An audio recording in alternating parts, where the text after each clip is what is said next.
Welcome to the scorching arena of valor and the crucible of courage. This is the Forged in the Fires podcast with Fireman Rob. Here, in the inferno of life's greatest challenges, heroes are shaped and legends are born.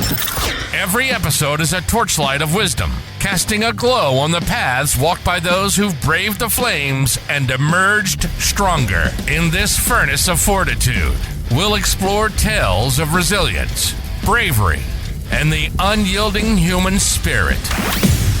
Each guest brings their own spark of insight, lighting up the darkness and guiding us through the smoke of adversity. With Fireman Rob at the helm, prepared to delve into conversations that smolder with significance and stories that kindle the soul. It's not just a podcast, it's a beacon for all who seek to rise from the ashes and glow with purpose. So stoke the fires of your curiosity and ready your heart for tales of triumph and transformation. The flames are roaring. The stage is ablaze. Welcome to the Forged in the Fires podcast. Let the journey begin. All right, welcome back to the Forged in the Fires podcast. I'm your host, Fireman Rob. Today's guest has more certifications than a college. He has done so many things. He's a doctor. He has two grown sons. He lives in Ohio. He has an amazing marriage. He is one of those people that you're going to want to listen to very closely because the information you're going to get is going to be very profound. Is that about what I'm going for there, Matt? No, that's good to me. Doctor, maybe later, but yeah. Dr. Matt Kutz, thank you so much for joining me today. Hey, I'm happy to be here, Fireman Rob. Thanks. Oh, this is awesome. When I look at all of the experiences that you've had, everything, my gosh, the certifications, where you've been to in your adventures, I want to kind of go back to just who you were when you were growing up, because I'm imagining that you were ambitious and you had a mindset that you wanted to adventure. Is that true, or did it change? No, that's a great question. I haven't gone back that far, but yeah, it's I've always definitely been one who's liked to try new things, and I get that from my parents. We were growing up. My parents were family vacations were always someplace new, something different. I remember growing up.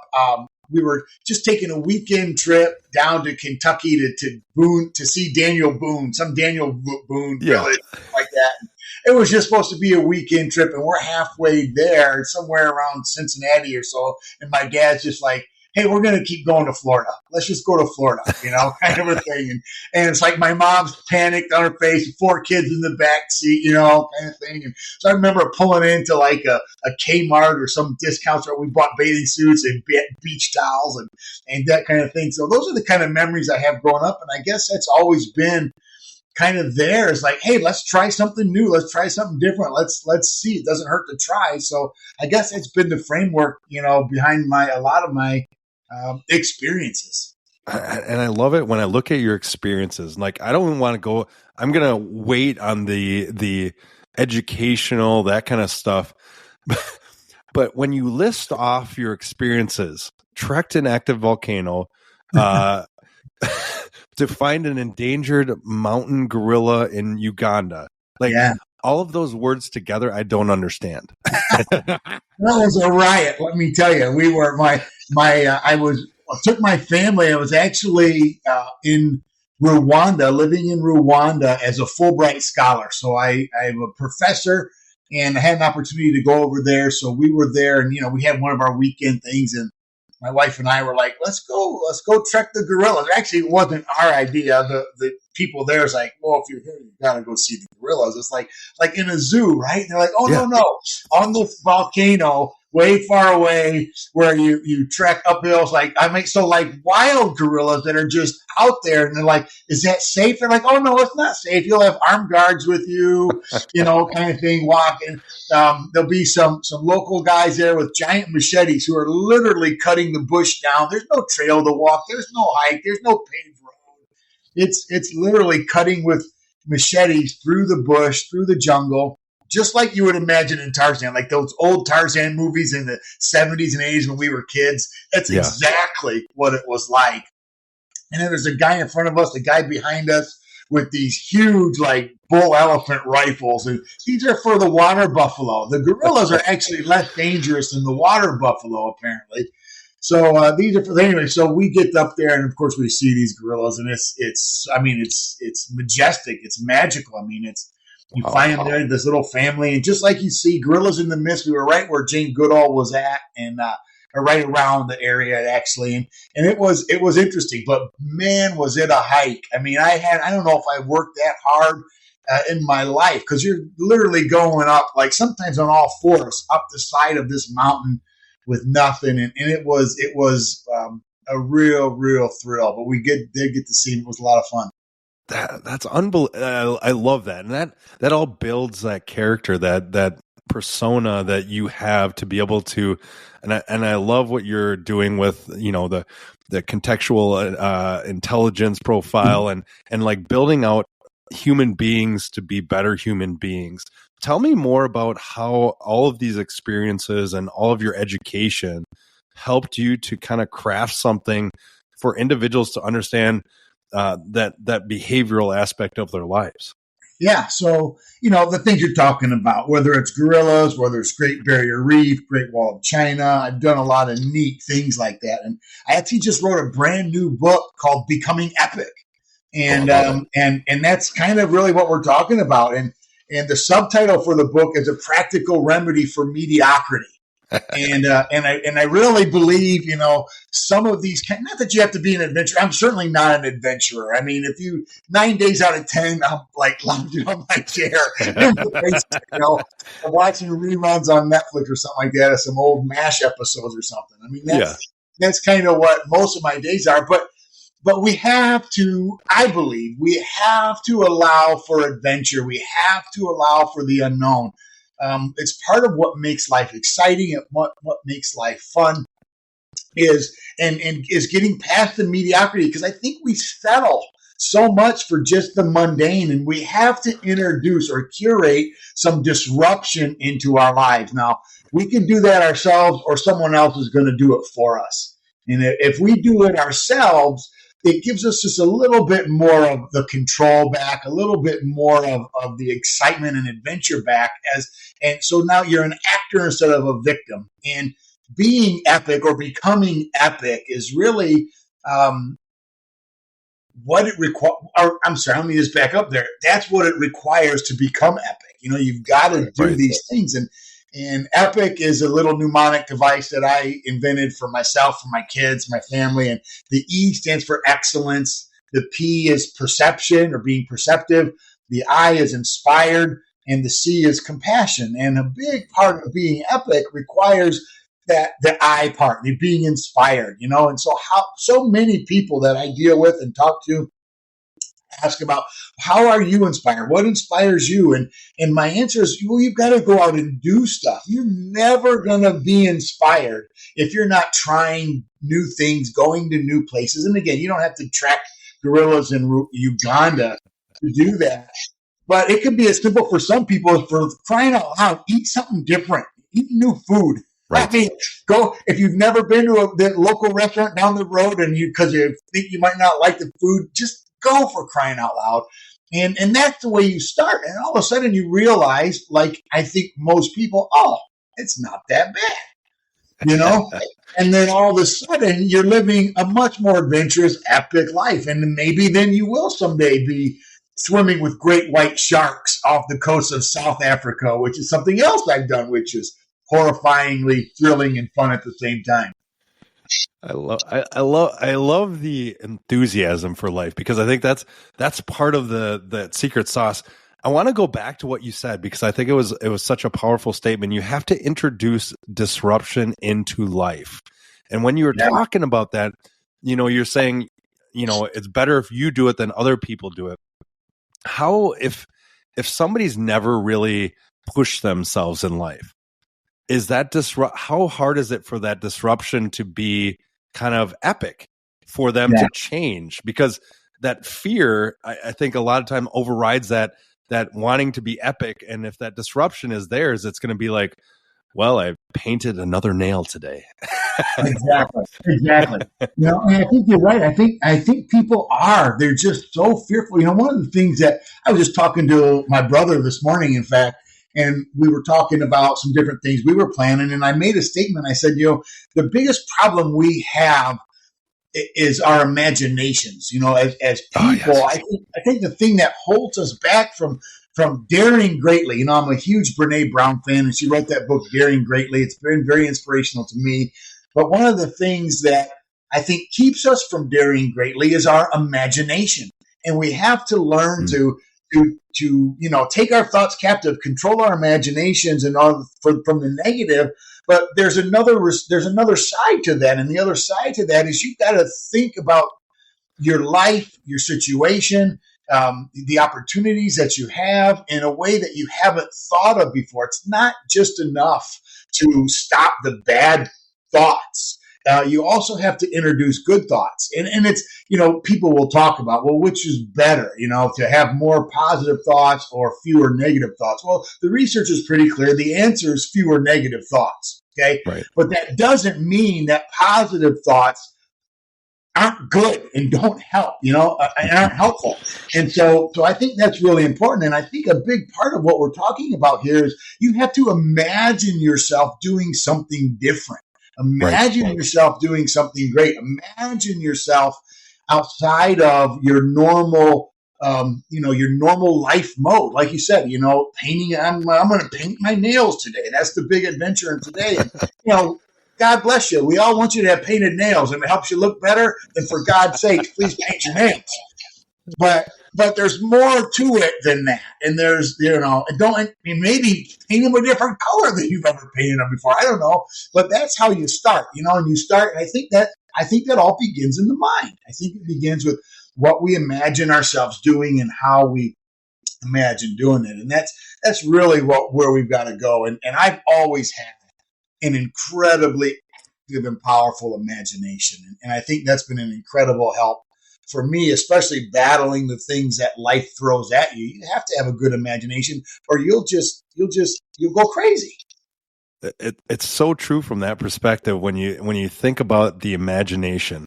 So when you went through all your adventures and you're going through all of your educational adventures as well, how did you continue to thrive that imagination? Because I think a lot of people are like, ooh, I had one mountaintop that I got to. Now I'm just going to go down. Yeah. How do you continue that? Yeah. The bucket list phenomenon. We put a bucket list together and we think life has been achieved when we mark one of those things off the checklist. And I guess it's just keep imagining. I mean, I know that's not too simple or too cliche, but I really do believe it's like, okay, what's next? And that's what I ask myself. It drives my wife bananas.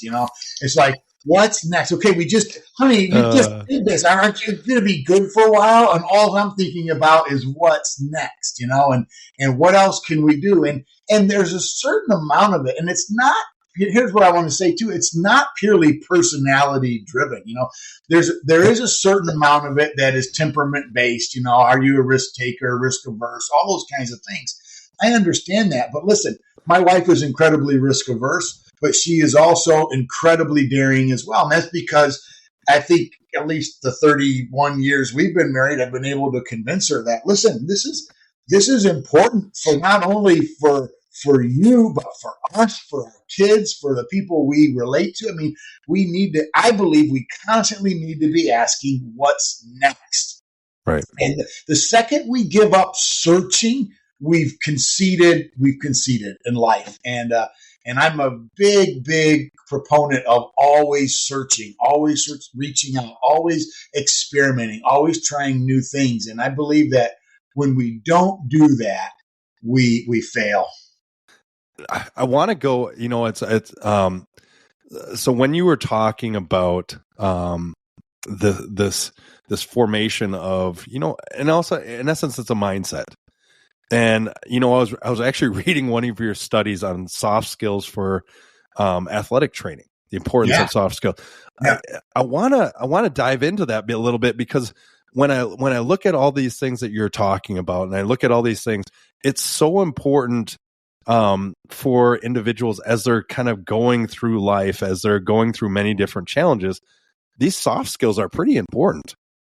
They're not only pretty important, they're proving to be the most important. And and here's how this works. So we all are familiar with, or many of us are probably familiar with, hard skills, soft skills, right? The hard skills are the technical competencies, the aspects of your job that you have to get the job, right? But the soft skills are the things that you have that keep you in the job and that are measured for performance and for promotions and for all those things. And we spend so much emphasis on the hard skills that we actually do ourselves a disservice when it comes to the soft skills, because later in life, we begin to realize that it's actually the soft skills that everybody cares about. It's the soft skills that set me up for success, for failure, for the other thing, or failure if I don't have them. But if I have them, success, and it's how I navigate the world that I'm in. It's all based on soft skills. And even interesting, since I published that research and did that, there's actually done, let me just slow down. I'm getting ahead of myself. But there's actually some new things in that space that I'm really excited about, which I've done some talks on and written some articles on. It's called meta skills. Oh, wow. And meta skills are the things that we have that are a combination of hard skills and soft skills. The thing about meta skills, they're the unknown skills that you have, but you don't know you have until you need them. That's what a meta skill is. Okay. So it's reinventing yourself in a situation. It's pivoting. It's trying a new thing. And so many people don't think that they have those skills, but they do. Now, goes back to our conversation we were having a little bit ago.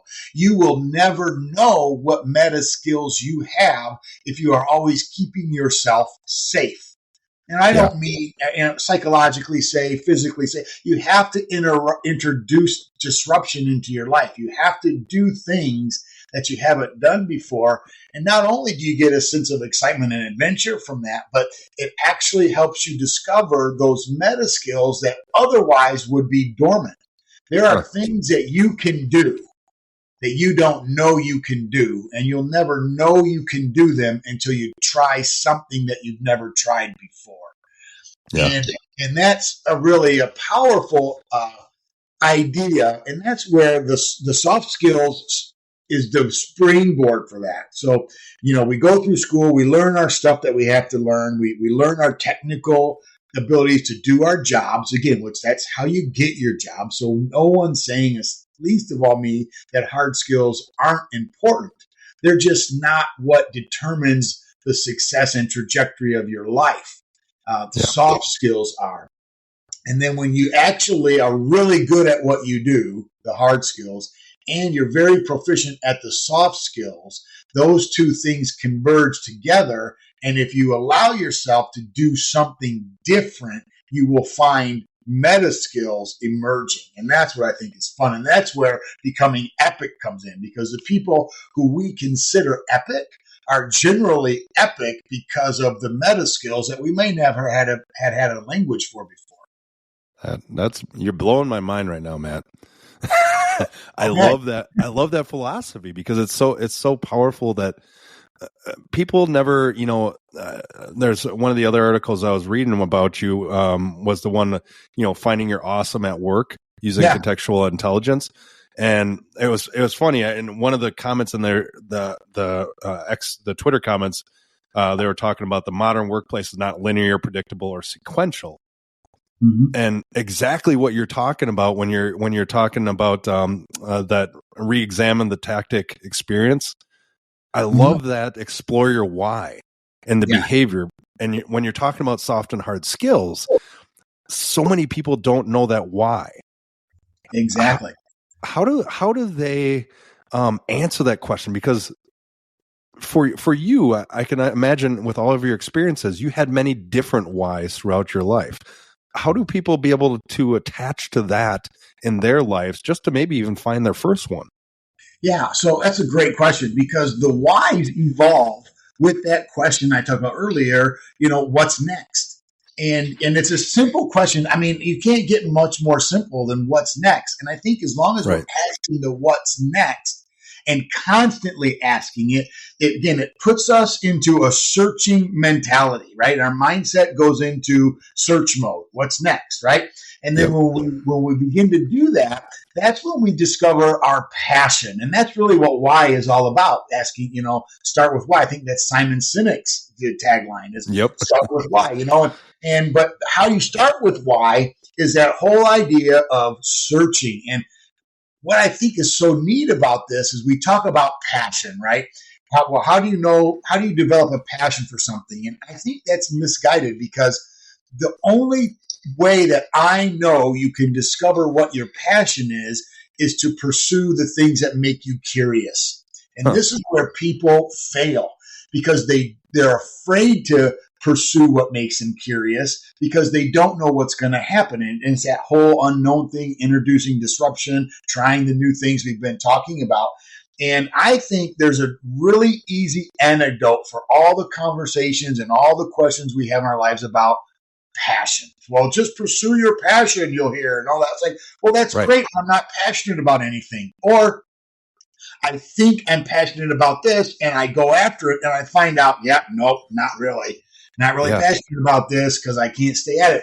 And I believe that's because we put the cart before the horse. And what I mean by that is before you can even know what you're passionate about, you have to be willing to pursue the things that make you curious.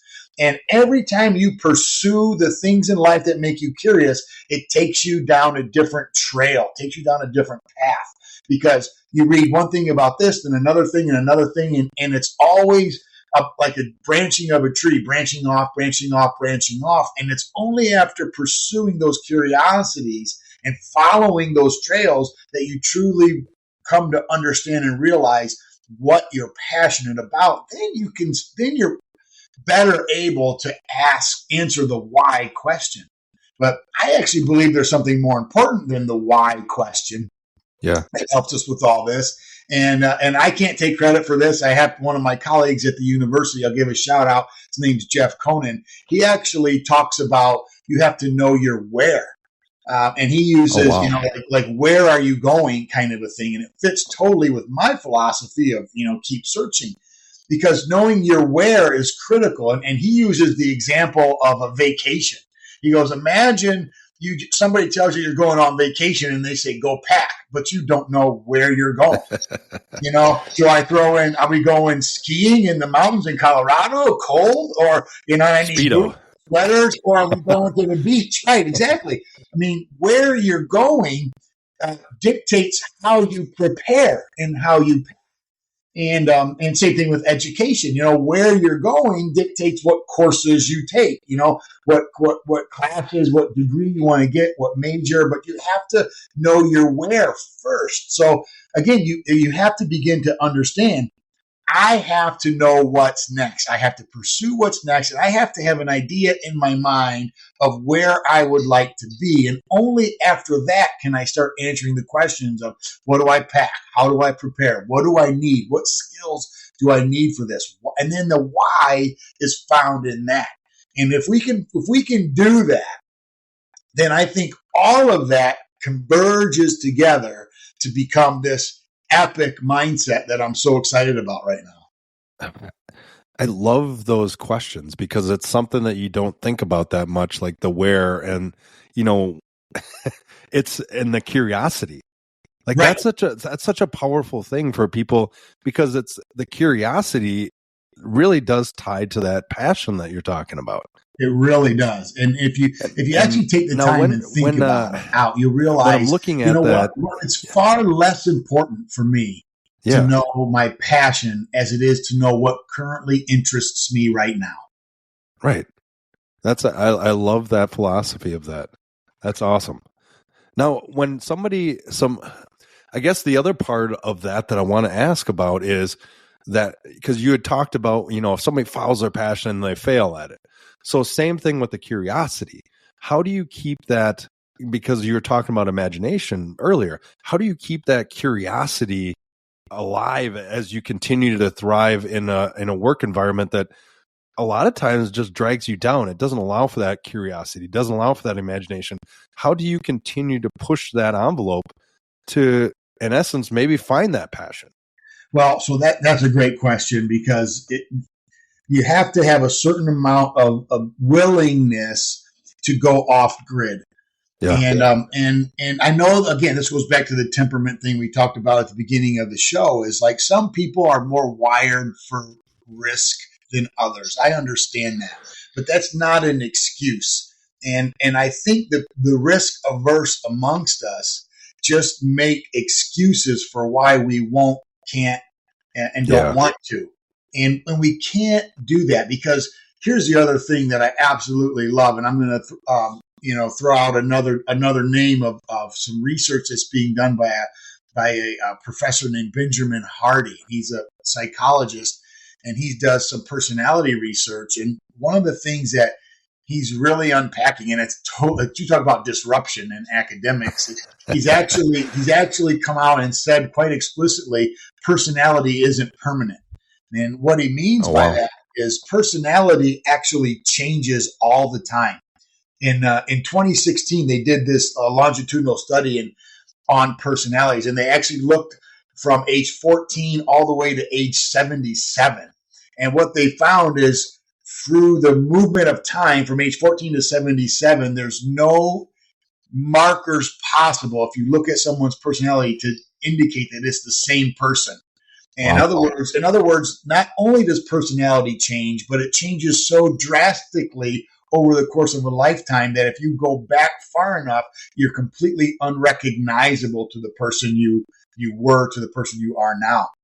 And it seems mind-blowing, but the reason why that happens is because we've never actually done longitudinal studies on personality before. They've always just been what's called cross-sectional snapshots. In other words, they compare people on very close intervals of time, and there's a very small or imperceptible difference between year 1 and year 2. But if you compare year 1 to year 84 or year 54, you'll find, oh my gosh, they're not even remotely similar. And it's only after looking through the long haul that people actually have these issues. So for the person that's risk averse, I would say just choose to be a risk taker. And you actually can do that. And context dictates it. So here's the other part of this, which is so fun. And my work is around the concept of contextual intelligence. What we're finding is context is what drives your behavior in the moment, what we call personality, and not your birth characteristic. Huh. So just think about, for example, the different settings that we're in life. When I'm at home, I'm a different person than I'm at work. When I run into somebody in a social setting and run into that same person at work, they might say something like, I didn't know you were so fun. Or how could you not know that? Because I'm actually a different person in these different environments. Yeah. And if you take that, extrapolate that out, it really does mean, I have total control over the personality that manifests. And that's what I would say to someone who's like, well, you just need to pursue your curiosity. Oh, I can't. My work doesn't let me. There's other places, that you can do it. There's other things you can do. You don't have to go on a vacation to the same spot every year. You don't have to go to the same restaurants, every weekend. You don't have to go to the same weekend getaways all the time. To introduce some disruption into your life, like I said before, and you'll find you have a completely different set of skills that you might not even have known about yourself. I love this. Matt, you have given so many nuggets of knowledge. I love it. Make sure you go to Dr. Matt Kutz. It's KUTZ.com. You can find out more about his books, his papers that he's published. There's also, I like the assessment on there. Yeah, it's a fun one. That's so cool. You can go on there and get an assessment as well as you can have him come and speak to you. I appreciate everything that you've done today. I can't leave you yet because you have 3 questions you have to answer. Are you ready, sir? Okay. All right, let's do it. All right. If you could go back to your 18-year-old self and give yourself one piece of advice, what would that be? Stop being such a coward. Oh, I love that. Stop being such a coward. It's going to work out. It's going to be fine. And that's the thing that we, and I've got to tell my future self that too. We asked that question, what would you tell your younger self? You also tell your future self, don't be afraid to take that risk. Yeah, that's so true. And this ties perfectly into the second question. So everybody has challenges and struggles that they're going through in life. And if you could give the people just 2 pieces or 2 tips that they could use into their daily life, they can incorporate in their daily life to continue to push forward, to continue to move forward, what would those 2 things be? All right, these are easy for me. One is pray harder. I don't want to make it a religious thing, but whatever it is, pray harder. However hard you think you're praying and investing and just giving yourself, do it harder than you are. And then also, for the love of God, lean on the people around you. Yeah. That's huge. And for myself personally, recently I'm diagnosed with prostate cancer, metastatic. So I've had to live this myself, so pray harder and lean on the people around you.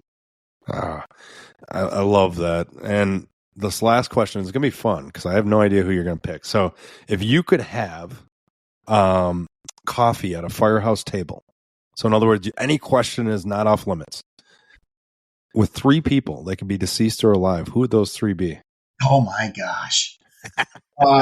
That's real. That's a good one. All right. So first person I would love to have coffee with would be King David from like the Old Testament David. Yes. That guy killed Goliath. Yes. Because he's the epitome of what I consider someone who is epic. Just go after it, man, and do it. If you read some of the stories about him, he lived the life I'm trying to live. So David would be one for sure, and George Washington. And that might be cliche too, but there's just something about the man that's just like, dude, you realize, you're the father of a nation. Yeah. You were a surveyor turned general. How does that happen? How do you go from engineering nerd to an iconic world renowned general, So George Washington for sure. And the third person, another kind of an easy one for me, is Mother Teresa. Oh, wow. That's a good group. And just to be like, okay, like teach me how to be more compassionate. What can you tell me about how to be more compassionate? So David, Washington, and Mother Teresa. Matt, it has been such an honor to have you on. Our thoughts and prayers are with you as well in your journey. And make sure you go to drmattkutz.com and you can find out more. You can take that assessment. Why not? Just take the assessment, find out some more stuff about yourself. Matt, thank you again, and appreciate all your time. Thanks, Fireman Rob. It's been a fantastic time. Awesome. All right, folks, we'll talk to you next time. Thanks for listening and supporting the Forged in the Fires podcast with Fireman Rob. Remember, don't forget to like and subscribe to this podcast. And please share this episode with a friend or family member. To find out more about Fireman Rob, or if you have a question, go to www.firemanrob.com. Until next time, live your life forged in the fires.